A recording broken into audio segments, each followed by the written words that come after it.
If a religion or religious system requires isolation of the children within that system in order to get them to stay with that religion, that means it's weak as shit.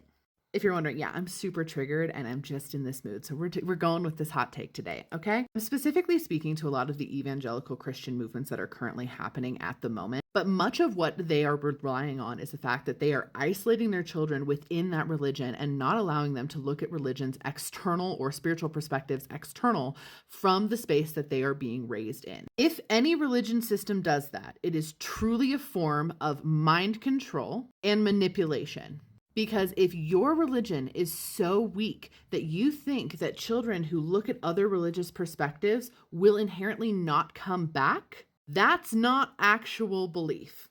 And the defense is always like, well, what, the devil's going to tempt them over here, whatever. Then your religion's weak as shit. If you don't have a stronger power on your side, and if you can't educate and trust your children enough to make their own decision to return to your faith after they've explored other faiths around them, it's not strong. It's just not. And whether it had true teachings or not, the fact that we're not allowing humans to use their own goddamn free will to experience what they need to do because we are so fucking afraid of what might happen after death is absolutely baffling. Is that not blasphemy? To not let people choose for themselves. And I say this as someone who most of my content, every time I post anything, I am very conscientious about the fact that it could be misconstrued in a way that would sound cultish or like controlling, because I know being in the spiritual space, that is what so much of it is. I am also so actively aware all the time about making sure that I don't contribute to people's spiritual psychosis in any capacity, because spiritual psychosis happens in all organized religions. It's happening in alternative spiritual spaces. It is all over the place, especially right now when people feel very out of control. And to sit here and watch people literally manipulate their children into being in a spiritual psychosis level state to control them and the narrative that they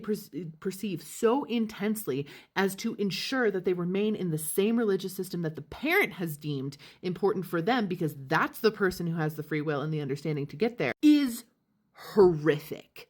And also just a weak ass move, guys. It's just a weak ass move.